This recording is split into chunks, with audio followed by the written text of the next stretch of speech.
Alright guys, I'm here to justify the entire Chronoteck saga, pretty much. We'll go chronologically. Basically, the first thing there was a salon, which is a Facebook page, and the Facebook page was the Stop Chronoteck page, and there was also a serious game. And a lot of these use the same cards, so I'll just go through them together. The serious game is a serious game and not just a game, because it's about collaboration, and that's why sort of each poster only had one letter or one number, is so people would have to talk to other people and see who has what, whatever. Let's put it together. Let's try and figure out what's going on here, and then find it and get the points. Except there were no points, and it was me, and the letters came out to be New North 1340, and that's my room. So, serious game is about anything but the truth, because in the end, if you had actually collected all the posters and figured out where I was, I probably wouldn't have gave you points for that. I did give credit to people who participated, because that definitely kept this alive. And trope the cake is a lie, because yeah, again, there's no reward for playing.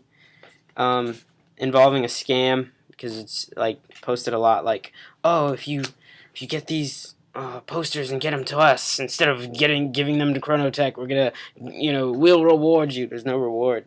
And involving an unwitting pawn, and that's all the people who were playing and probably thought it was something else, and it was just yeah, just a deal, guys. Okay, the salon, the Facebook page, is not about anything but the truth. The Facebook page is about illusion, because Stop Chronoteck is under the illusion that if you mess with time and you go back in time, that it sort of messes with the space-time continuum and things like those. And later on, we're going to get to why that is not true. It involves a band of outsiders, basically a group of people who are yo, we got to stop them. Let's band together outside of Chronoteck. Okay. Involving dread. They're dreading what's going to happen when people start using the products by Chronoteck. So the TAC C, the TAC A, and the TAC B, they're oh no, what's going to happen? Well, except they're not really, oh no, what's going to happen? They're shit's going to go down. Anyway, involving a sign and the posters that were up everywhere. Involving audience participation, and yeah, all the people posting on the Facebook page, all the people going out getting these posters and putting them together, trying to figure out what's going on. Trope, a few against the world, and that's Stop Chronoteck trying to stop scientific progress, if you will. Then the next thing is the video game, or no, let's not go to the video game. Well, let's do the video game and faux product together, because the video game was the TAC B and the fake product was the TAC C, and obviously they're about the same sort of thing. They're about transformation, and it's basically transforming the past and in turn transforming the present, or trying to, involving something handmade. The taxi was made featuring a collision, and that's not with the taxi. That's with the TAC B, the video game. There's if you played it, you're this tachyon and you're going across the screen, and then if you get hit, if you collide, if there's a collision, you lose, including an intermission. And that's also with the video game. When you're playing the game, when you get to the other side, you get the message, and then there's that pause that sort of tells you what you're about to do next. And then yeah, featuring a puzzle. The puzzle is the game. Alright, and then the next thing is faux surveillance, which is the video of it's Kanal and Alan, and they're just chilling. Well, they're not really chilling. They're having a heated argument about someone who has gone back, and we don't know what'll happen when someone goes back, and blah blah blah blah. Involving a mad prophet. The mad prophet is Kanal's character because he is angry, so he's mad, and then he's also prophesizing that the guy who has gone back is going to die. Featuring a collision, the collision of attitudes. They are arguing, and it's about work because they both work for Chronoteck. Involving a motto, and Alan says it. He says, "When you screw with time, strange things happen," and that also shows up in the trailer. And I try to put that as much as I could onto the Facebook page, so it sort of like shows up a lot. And including a harbinger of doom, and that's Kanal's character again when he says that somebody's about to die. Then we have, oh geez, we're almost done. Then we have character artifacts, and the character artifacts are these right here. My bad, guys, I didn't get these posted up fast enough. This is the final FBI report about Chronoteck and what happened. So let's start with about justice.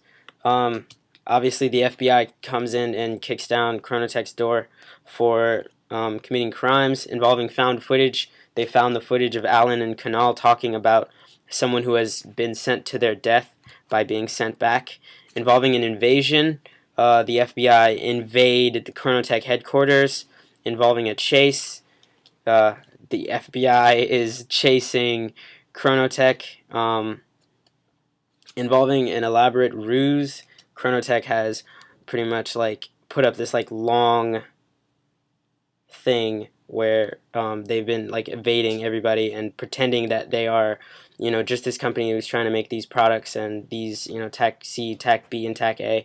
And if you read the this classified document written by Chronoteck, written by Terrence Deegan, they have another product that they have not released called the Prototac, which is sort of like their research project about sending people, not just messages, back in time. Involving lost innocence, Chronoteck starts off, they have their 3 products. They're just, not really harming anybody, not really messing with anything, and then they start killing people who are trying to go back in time. Then trope Curiosity Killed the Cat. Chronoteck's research and trying to find out and trying to do all these experiments with time travel ultimately led to their end. Involving rise and fall, Chronoteck rises as they make all these awesome products, and then they fall when they start killing people. Featuring a collision, the collision between the FBI and Chronoteck. And then the last 2 cards we have here are science fiction universe and trailer. These 2 deal with the same sorts of things, so I'm just going to go through these cards here. It's about self-fulfilling prophecy. The trailer and the sci-fi universe are about the self-fulfilling prophecy because if you read the character artifacts, the FBI page, and then you go on the Chronoteck Twitter page, you'll see that Chronoteck tweets the FBI report, and that's what makes them leave. But in the FBI report, when the FBI goes to the Chronoteck headquarters, they have gone for some reason. And so it's sort of like by the FBI writing this report that Chronoteck has left, they cause Chronoteck to leave. And that's basically the reason why the Facebook page is about illusion, because in this universe here, when someone goes back in time, it's because it's not like messing with the space-time continuum. It's just someone goes back in time and causes everything that caused them to go back in time in the first place. So involving a staircase, Kevin Shangaris, he's running down the stairs in the trailer. Trope, the cake is a lie. Kevin Shangaris' character, Rob Thaden, believes that he can save his son, And so Alan's character is sort of like, okay, I'll help you, even though Alan knows that nothing's gonna come of it, but he just can't, see his friend like that. Involving an interview, and there's that interview between Alan's character and Kevin. Involving a motto, again, strange things happen when you screw with time.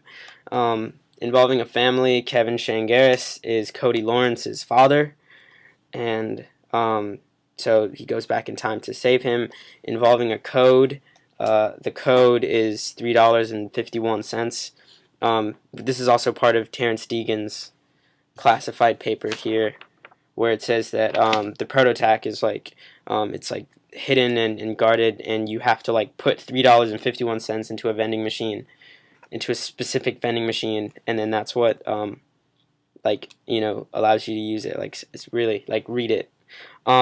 Involving diligence, obviously he's going to be very diligent in the way he goes back and tries to save his son. I don't see how you can try to save somebody in a very lackadaisical way. Involving speed, for the trailer, speed is like him running and him having to move really, really quickly to save his son, because he arrives on the same day, pretty much on the same night that his son died, and so he's running out of time. But for the sci-fi universe, speed is talking about tachyons, because this whole thing is possible because of tachyons. And to explain what tachyons are, in real life, we don't know if they exist or not, but tachyons are basically these subatomic particles that travel faster than the speed of light, and Chronoteck has figured out a way to put information on them. So, yeah, involving a quest, and that quest is Kevin as Rob Thaden going back to save Cody Lawrence. Involving a sneak attack, that last second shot there of Cody. He's going to get his laundry out of the dryer, and then Sean Roth comes out. It's like, and it's like, yeah. Involving $3.51. Again, that's the code.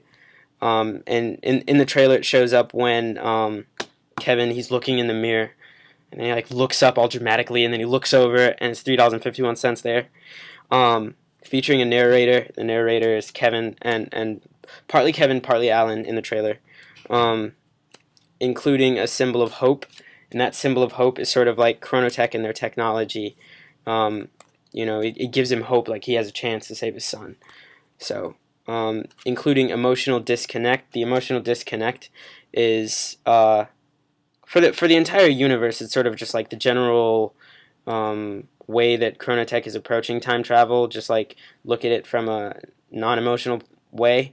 That's why in the argument there's the two scientists. One's what do you want me to do? The guy, his son died, of course I'm going to let him go back. And then the other guy's he doesn't say it, but he's pretty much saying, you should, sort of just back off emotionally, because you could be screwing with the space-time continuum. And then also in the trailer, it's Jabril as he, deadpan. He's find him and take him out. Featuring a chronicle, in the trailer, it's behind Kevin. I don't know if it's entirely clear behind Kevin. There, when he's sitting with Alan, there's on the board it says TAC A October 7th, and then at the end of the trailer, there's me, and I'm telling him what day it is. It's September 27th, so he's gone back in time. Indivisible. Because there's me, and then there's Kevin, he's crit studies, I'm in interactive, and then Will Merrick is production, and Mike Nader's not even an SEA, and Sarah Mongi's a writer, and so on and so forth. We didn't use Indivisible on all the deals. Shared universe, again, not on all the deals, but I think that's kind of self-explanatory why this entire thing's one universe. Balder helped out. Sarah Mongi helped out, Will Merrick helped out, Riley Peach helped out, and Eric Walker helped out. I would hope Eric Walker helped out. And, yeah, that's the end of it.